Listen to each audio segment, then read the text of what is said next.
You're listening to a GWP weather update. It's Wednesday, April 22nd, 2026. And in today's weather update, we're going to be looking at some upcoming chances for storms and severe storms here across the state of Missouri. We're going to start off by looking at our current alerts across the country. This from the National Weather Service. We've got plenty of red flag warnings here across the Rockies into the Central Plains, where we've got some dry conditions that could stir up some fires. We've also got some really gusty winds. That's why we've got some high wind warnings across Montana into Wyoming as well. So we're dealing with that. That's been an ongoing concern. We've also had some fires beginning to develop in the state of Florida as well. And so that has led to some air quality issues as well. So we're dealing with that. We've got winter alerts as we are still dealing with some snowfall, particularly across Idaho and Montana into Wyoming as well, under those winter weather advisories and winter storm warnings. And then we've even got a blizzard warning in western Alaska if that wasn't enough.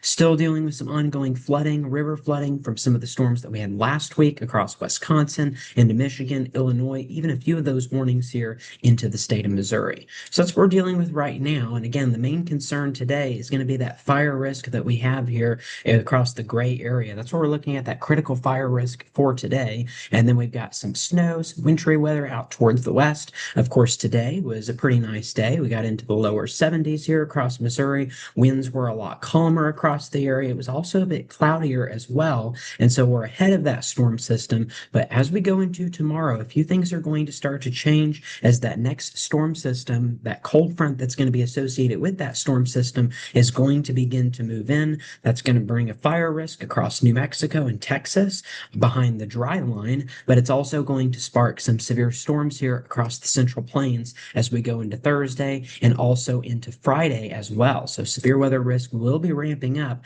as we go into the next several days. Again, we're clear for today, and then even most of tomorrow will be clear as well. Our only severe threat that we're going to be dealing with is going to be across Montana, the Dakotas, and Nebraska, where we are dealing with a few storms right now across central South Dakota, just to the west of Pierre. None of those are severe, but one warning is severe on the northeast side of Montana as well. So again, a few scattered storms that could turn severe out west across that region for this evening are going to be possible. But here in the state of Missouri, our main severe weather risk is going to be into your Thursday. And again, most of this is going to be during the overnight hours. The majority of our viewing area is under a slight risk for severe weather. That's a 2 out of 5 on the SPC scale. That also includes Kansas, Nebraska, Iowa, into southern Minnesota as well. So that's going to be our area as we go into tomorrow, where some severe storms are going to be possible, mainly during the evening and overnight hours. As far as our hazards go, tornado risk is very low. We're in that 2% category. Kansas City and points west, that's where it's going to be a little bit on the higher side.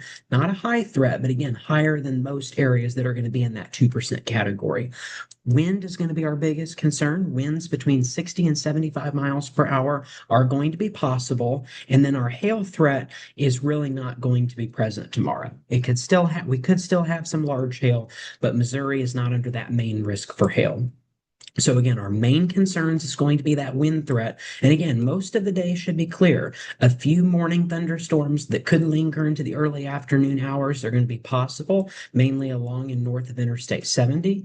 Then everything kind of fizzles out, not really any storms during the evening. And again, the majority of the day is going to be dry, but around 9, 10 o'clock, that's when our storms will be firing here across Kansas, Oklahoma, and Missouri, moving into our region here as we get into around the midnight hour, 1, 2, 3 a.m. And then by about 4 or 5 a.m., that severe threat will disappear. So this is an overnight severe weather threat. So it's going to be a really good idea for you to keep your phones on, for you to have a way to get those alerts. Of course, the NOAA weather radios are another really great way to get severe weather alerts in the middle of the night. I would not solely rely on tornado sirens. For one, we've already seen that some towns, they haven't been working in here in the state of Missouri. That's, of course, one big concern. But the other thing is tornado sirens, the original reason they were created was to warn people about severe weather outside, not necessarily inside. So the purpose of those sirens is not for you to be woken up by them. That is only if you were to be outside and away from your phone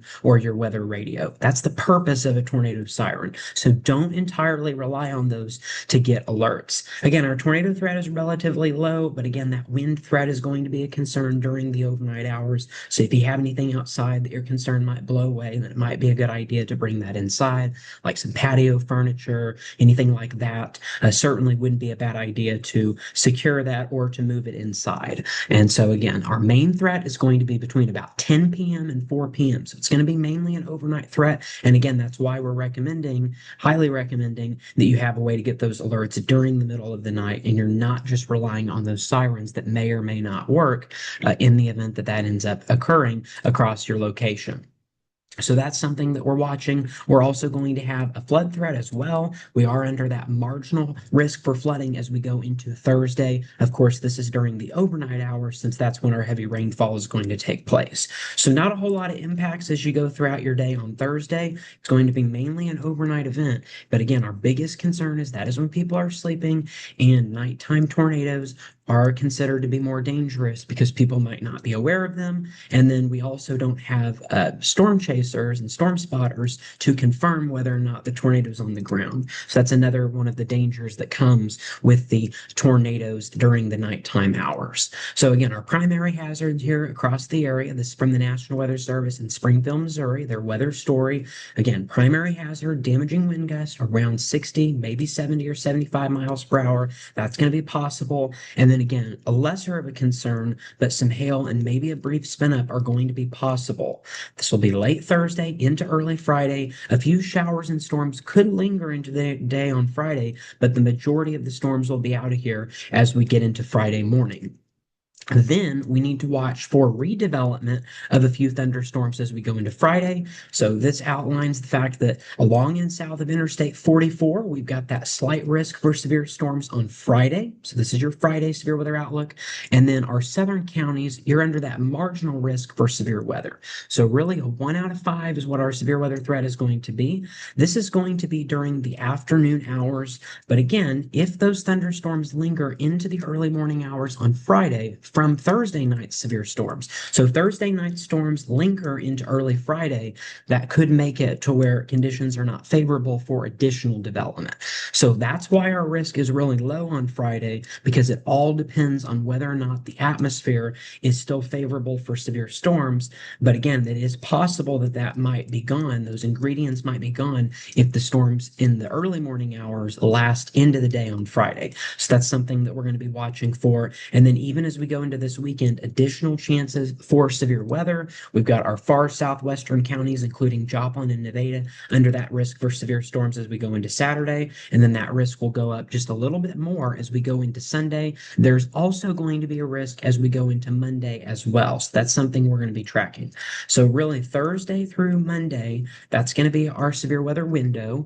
The best chances for severe weather are going to be tomorrow night, Sunday, and Monday. Those are the days that we're most concerned about. Also, just looking ahead in the long range, a lot of people like to know how long are we going to stay in this very active pattern with severe storms. As of right now, there's 2 more periods that I'm watching for active severe weather, and that's going to be next Wednesday and Thursday, the 29th and the 30th. Now, of course, these are long range models, so there's going to be some inaccuracies with this, but this is a general idea of what we're expecting. Severe weather chances are going to be possible on the 29th and the 30th. That's Wednesday and Thursday of next week. And then the other period that we're watching is between Monday, May 4th and Thursday, May 7th.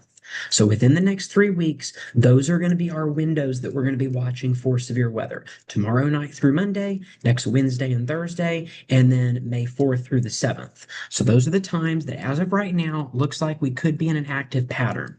So that's going to be the time when we have our best chances for rain. And then again, those are the days where we're going to have rain chances. Doesn't necessarily mean that every day within those rain chances will have the risk for severe storms. All right. Well, that is it for today on this GWP weather update.